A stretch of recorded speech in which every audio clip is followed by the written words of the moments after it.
Hey, what's up you guys? It's Ari. Welcome back to my channel, or if you're new here, hi and welcome to my channel. So today is a video that I have been meaning to make for a while, but I've been putting it off because it's not really something I want to talk about. How I gained a lot of my subscribers and a lot of my followers on social media. I don't have a lot, to be honest, but the way that I gained a lot of what I do have was I was a climate activist. I started activism when I think I was 15. Was I 16? Was I 15? Oh my gosh. Okay, I think I was 16, maybe 15. I started doing climate activism. I had always been really interested in activism. I had got involved with some March for Our Lives type stuff, LGBT type stuff, just a lot of general issues. And so I kind of really latched onto the climate movement and started actually protesting. I school striked at the Capitol every Friday for over a year.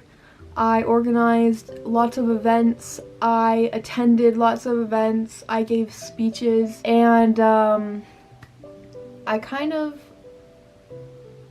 announced that I was taking a break for my mental health in, I think, March.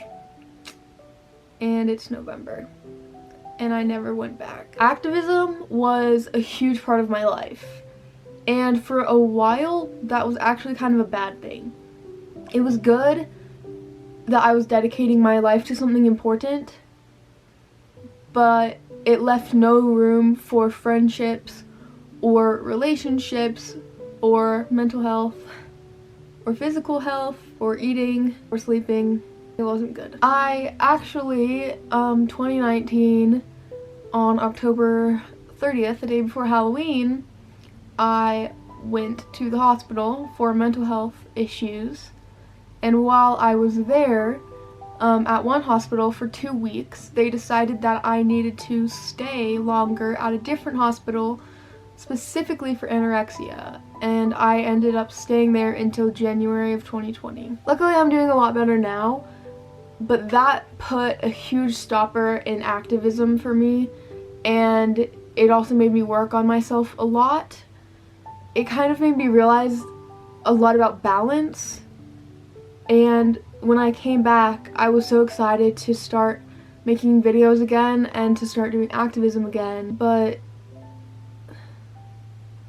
it was hard. It was winter time, so I was striking almost alone every week. Like, no one wants to go out in the freezing cold Utah weather to hold a sign that it feels like no one ever is going to listen to. And like I said, I'd been doing it for like a year. It kind of lost its novelty at that point, and it was no longer fun. Like, when I started activism, I was so excited every week to go to strike, and I posted all the time about how much I loved it, and like my social media was all about activism, and I loved it, and it made me happy. But as time went on and nothing changed and things just got worse, it just made me feel worse and worse and worse every time. And so every time I would go to strike, I would just feel so frustrated and angry that I had to do it, but I felt too guilty to stop doing it. And so I just kept going, and it just made me upset every time because I knew that I was wasting my time. It felt like I was wasting my time, and it was really frustrating. Then COVID happened, so we stopped striking. And then a bunch of people asked when we were going to start striking again, so I set up all the stuff, all these COVID rules, all these regulations. I spent hours and hours on it, and we started strike again with these COVID regulations, and not a single person came. And that's how it was with a lot of stuff that I did. I was not planning on crying in this video. I'm not going to let myself cry. People sometimes gave me so much attention, and like, I'm a YouTuber, you know, I like attention. But like, you know, I enjoy, it's a goal of mine to become famous. I want to be a YouTuber for a job. That's the life that I want to live, and that life isn't for everyone, but for me that's a goal of mine. And it's not because I want to be famous, it's because I want what comes with fame, what comes with that career and that influence and just all of that. So sometimes people acted like I was famous. People took pictures with me. People posted about me on their social media. People would stop me on the street or stop me after an event to try and talk to me. I was on TV a lot. I was on the radio. I was in the newspaper. I was on the front page of the newspaper, like. But at the same time, no one cared. No one cared. And it's kind of like what Greta talks about sometimes, how she gets frustrated that all the media attention is going to her and not going to the climate crisis. And after a while, it just got frustrating. Like, I don't know. I was giving speeches and doing things, but I knew that they would just fall on deaf ears. So, with COVID and all the excuses in the world to take a break, I said I was going to take a break. And I never went back. Going back just... It wasn't inviting. It didn't feel like what it used to feel like.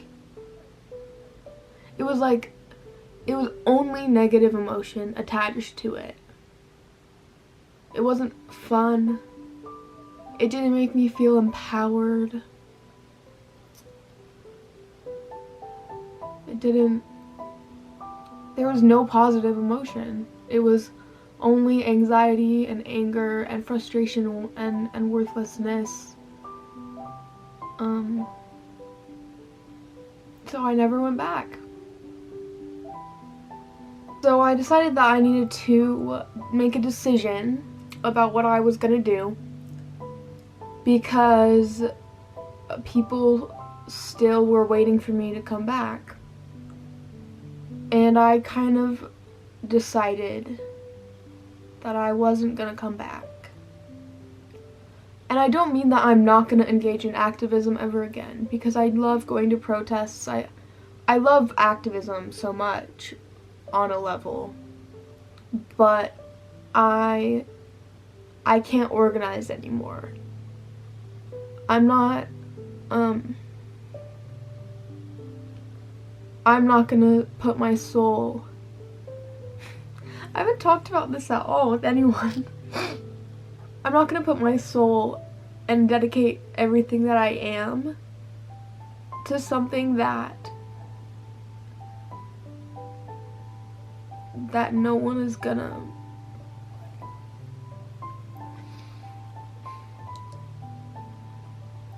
something that might get attention, but is just gonna make me end up feeling worse in the end. So I have been trying to attend Black Lives Matter protests. I obviously haven't been organizing them because I'm not black, and I'd like to leave that to black organizers unless they request help, which they have not. The black organizers in Salt Lake have been doing a lovely job.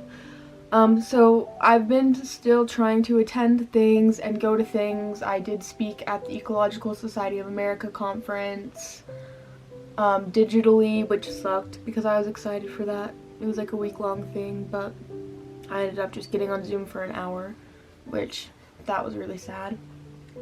So I'm not quitting activism in the way that I'm gonna stop going, engaging in democracy. I fully intend to go to protests, and as things heat up and as, the new president comes in and we need to push him because he's we're not gonna talk about the president. We need to push him on a lot of issues, and there's gonna be a lot of protests. And I'm going to be going to those. And I'm gonna be participating. But I'm not going to be organizing anymore because I can't, and I'm not going to. It's also a matter of like my life, I guess. I turn 18 in about a month and a half. I'm currently working full-time. I graduated early, so I'm not in school. I'm currently working full-time. I really enjoy my job. I just work at a restaurant. But I'm probably going to start my career in January in phlebotomy, which is like taking blood at a hospital or a clinic. So that should be good. But also, YouTube is a career for me. I'm in this for the long haul. I finally reached the subscriber requirement for monetization. Now I just need to get my watch time up and I'll actually start making money off YouTube. So when I think about juggling my life, you can make room for activism. And actually in one of my first speeches I talked about how angry I was that people said they didn't have time for activism because all you have to do is to make room for it, and it is possible. But at this point, while I could make room for it, I don't think it would positively impact me in any way. It would only be negative. It would only cut out time from the things that make me happy and bring negativity into my life. So I'm hoping that once COVID is over and things heat back up with BLM and with other things going on around the Biden administration and what he's going to be doing, I know there will be protests because there is a strong group in Salt Lake that has been planning things, and they've branched out, and so I know there will be protests for me to go to.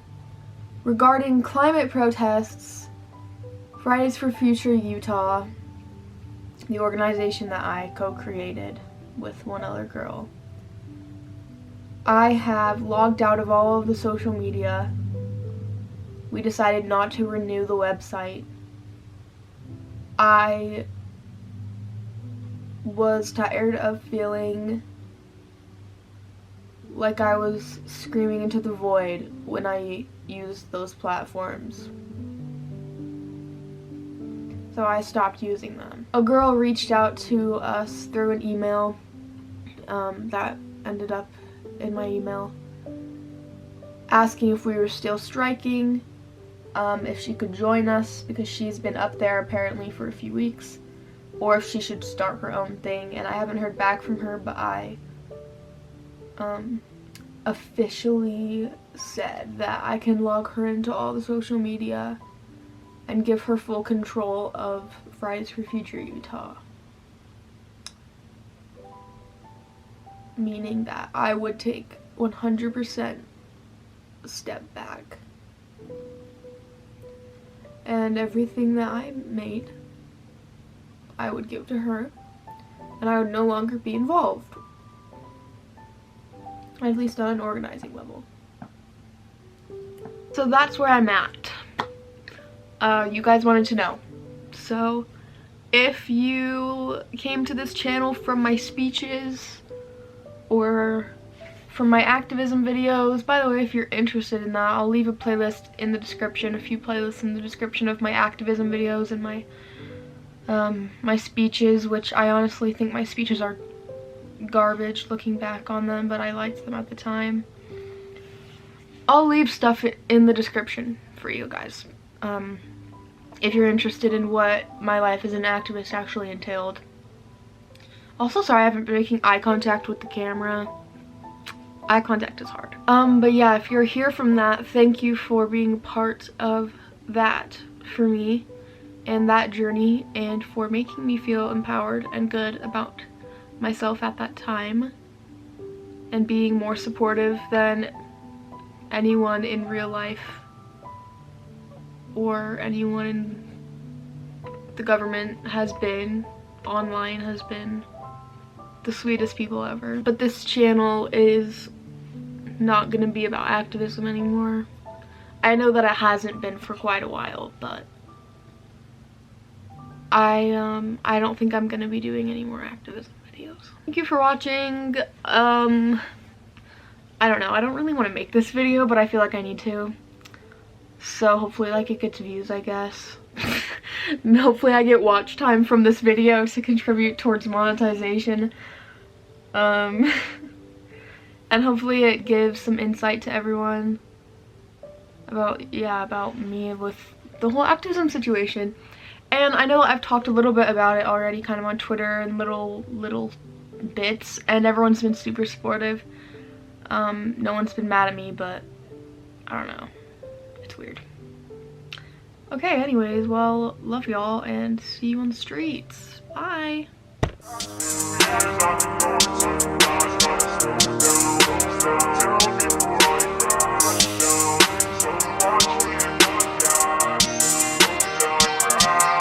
I'm lying on the ground. killing me. This is the only place I can